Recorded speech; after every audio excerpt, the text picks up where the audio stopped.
Hello दोस्तों, मेरे channel में आपका स्वागत है।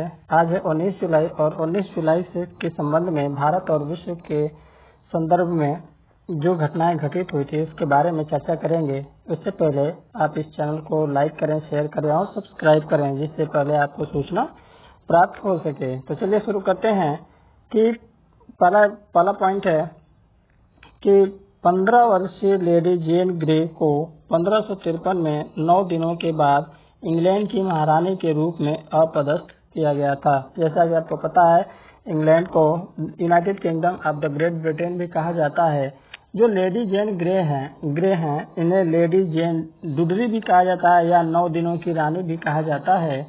ये 10 जुलाई से 19 जुलाई तक इंग्लैंड की महारानी थी, जो मात्र 9 दिनों के लिए बनी थी। उसके बाद 19 जुलाई 1553 को इनको पदस्थ कर दिया गया था और इनका जन्म अक्टूबर 1537 में हुआ था और इनकी मृत्यु 12 फरवरी 1554 को हुई थी। नेक्स्ट है आपका कि पहला महिला अधिकार सम्मेलन एलिजाबेथ कैंडिस स्टैंटन ने 1848 में न्यूयॉर्क के सीनिका फॉल्स में आयोजित किया गया।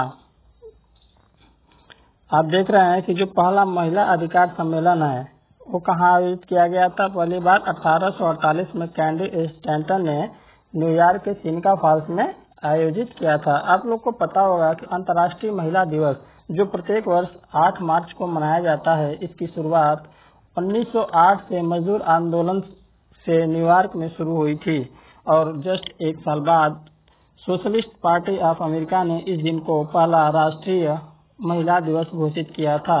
ध्यान रहे कि जो सोशलिस्ट पार्टी ऑफ अमेरिका ने इस दिन को क्या किया था, पहला राष्ट्रीय महिला दिवस घोषित किया था। बाद में 1910 में जो डेनमार्क की राजधानी है कोपेनहेगन में कामकाजी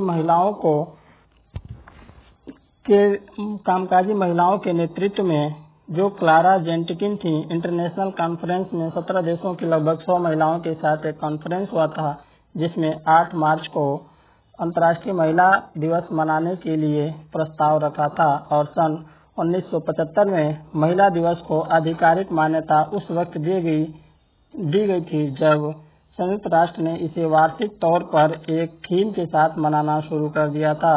और अंतर्राष्ट्रीय महिला दिवस की जो पहली थीम थी वो था celebrating the past planning for the future. पहली थीम क्या थी? Celebrating the past planning for the future. तो दोस्तों, आपको पता है कि अंतर्राष्ट्रीय महिला दिवस 8 मार्च को मनाया जाता है, तो अंतर्राष्ट्रीय पुरुष दिवस भी क्यों नहीं मनाया जाना चाहिए? तो ये भी आपको पता है कि पुरुष दिवस भी मनाया जाता है, लेकिन कब? 19 नवंबर को। 19 नवंबर को मनाया जाता है, जिसकी शुरुआत सन 1990 से हुई थी, जिसका उद्देश्य होता है पुरुषों की सेहत, जेंडर रिलेशन और लैंगिक समानता को बढ़ावा देना और सकारात्मक रूप से इसके पक्ष में अपनी बातें रखना। तो अंतर्राष्ट्रीय पुरुष दिवस 19 नवंबर और अंतर्राष्ट्रीय महिला दिवस 8 मार्च को मनाया जाता है। और संयुक्त राष्ट्र के संबंध में हमने आपको पिछले वीडियो में बताया था कि जिसकी स्थापना 24 अक्टूबर 1945 में हुई थी, जिसके महासचिव वर्तमान में एंटोनियो गुटेरेस हैं और इसका हेडक्वार्टर मैनहट्टन आइलैंड न्यूयॉर्क में है। न्यूयॉर्क जो यूएसए संयुक्त राज्य अमेरिका में है, जिसकी राजधानी वाशिंगटन डीसी है और डीसी का फुल फॉर्म होता है द डिस्ट्रिक्ट ऑफ कोलंबिया। आता है नेक्स्ट है आपका फ्रांस की राजधानी पेरिस में 1900 को पहली मेट्रो रेल चली थी, जबकि दुनिया की पहली मेट्रो सेवा लंदन में 10 मई 1863 को पेडिंगटन से फायरिंगटन तक शुरू हो चुकी थी। जो आपकी फ्रांस की राजधानी क्या है?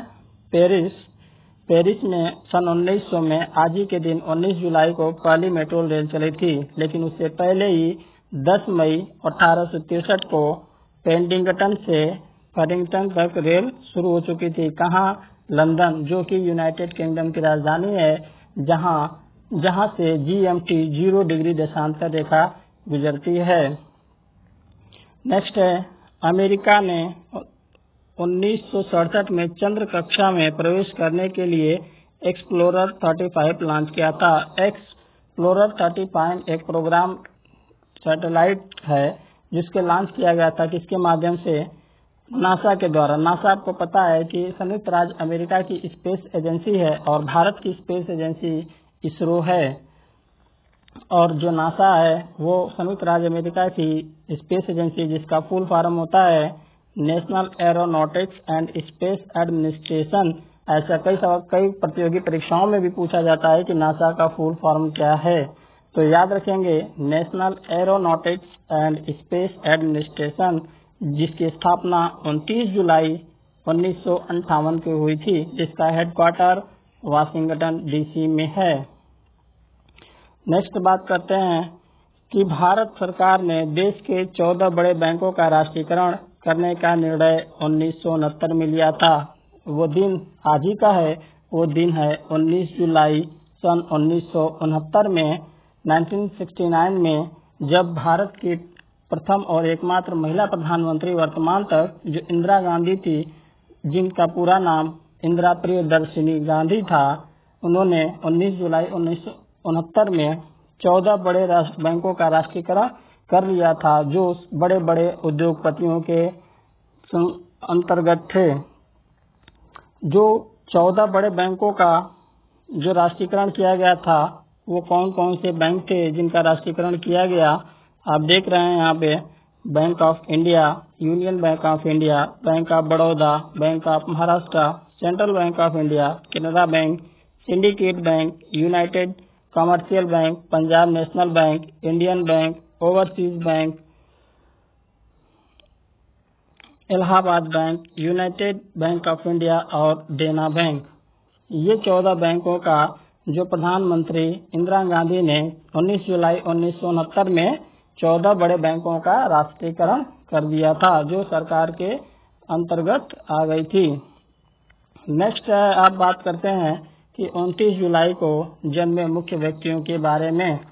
जो महान व्यक्तित्व कौन कौन से थे जिनका जन्म 19 जुलाई को आता है, तो आप देखते हैं। जो पहले नंबर पर रिवॉल्वर, जानते ही होंगे, बहुत लोगों के पास होगा भी और नहीं भी होगा तो इच्छा भी रखते होंगे, लेकिन जो रिवॉल्वर है उसके जो आविष्कारक हैं कौन है, सैमुअल कोल्ट।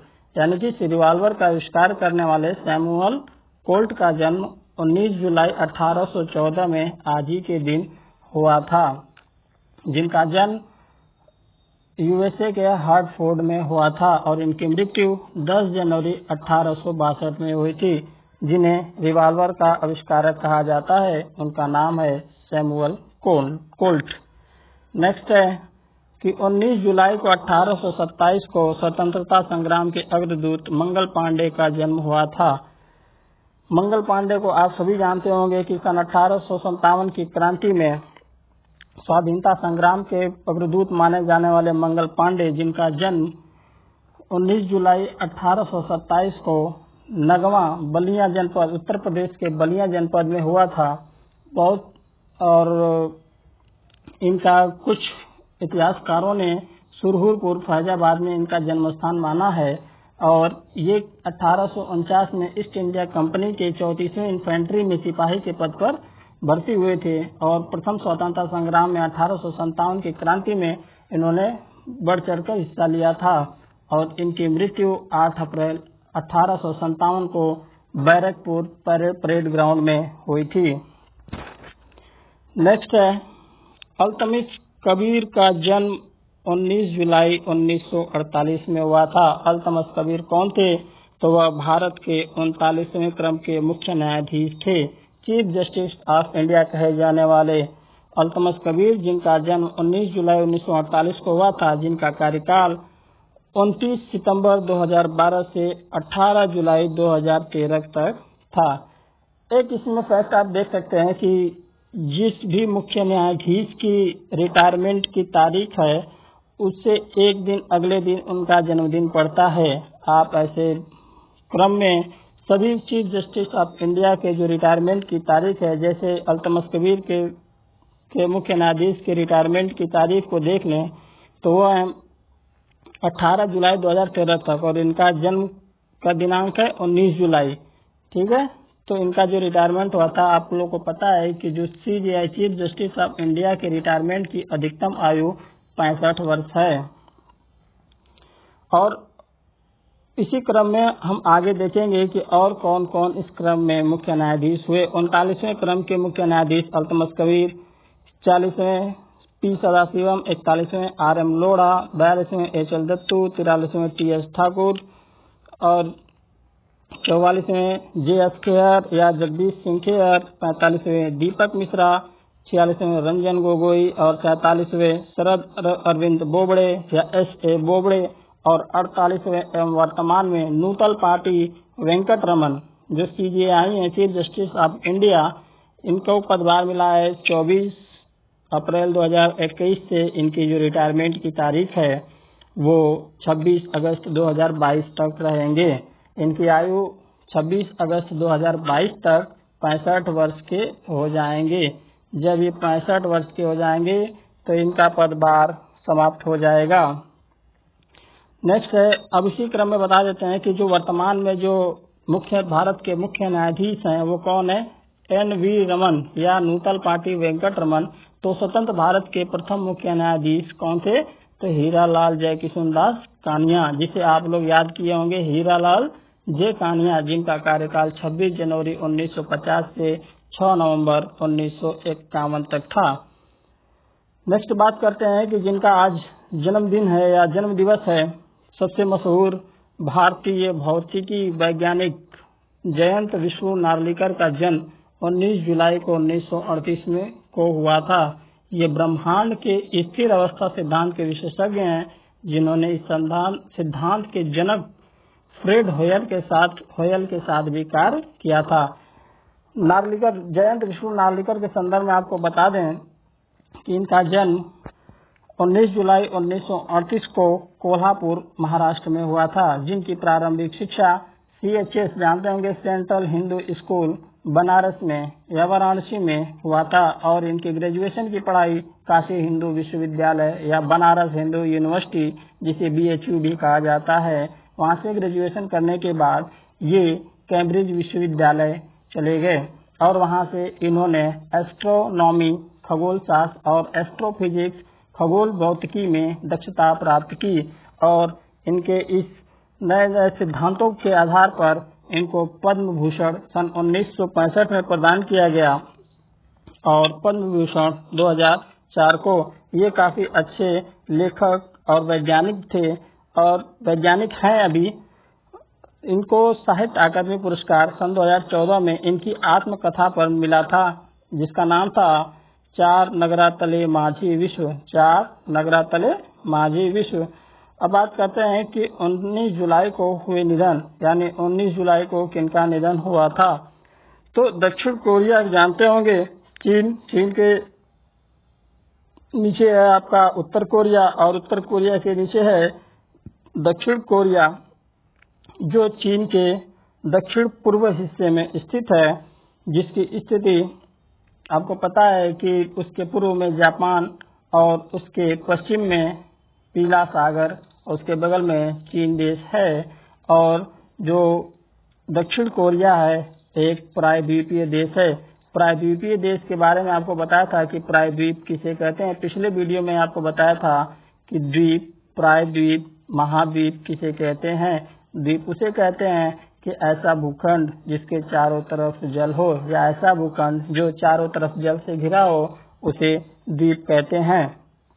और जो तीन ओर जल से घिरा हो उसे, जो स्थलखंड तीन ओर से घिरा हो, उसे प्रायद्वीप कहते हैं। और ऐसा बड़ा भूखंड जो चारों तरफ जल से घिरा हो, उसे महाद्वीप कहते हैं। और ऐसा जल जो तीन ओर स्थल से घिरा हो, उसे खाड़ी कहते हैं। जैसे इसमें आपको बता रहे हैं कि जो दक्षिण कोरिया है वो एक प्रायद्वीपीय देश है, गणतंत्रात्मक देश है, जिसके पहले राष्ट्रपति सिंगमन री का निधन 1965 में निर्वाचन के दौरान हो गया था। और वर्तमान में जो दक्षिण कोरिया के राष्ट्रपति हैं उनका नाम है मून जे इन, जिसकी राजधानी सियोल है। दक्षिण कोरिया की राजधानी सियोल है, जिसे शांत सुबह की भूमि भी कहा जाता है। तो ऐसे ही वीडियो के लिए हमारे साथ जुड़े रहने के लिए चैनल को सब्सक्राइब करें और दोस्तों को भी शेयर करें। और अगले वीडियो में लेकर आएंगे आपको 20 जुलाई से संबंधित भारत और विश्व के इतिहास में हुए घटनाक्रम को। तो थैंक्स फॉर वाचिंग, और दोस्त सब्सक्राइब करना ना भूलें और दोस्तों को भी शेयर करें। धन्यवाद।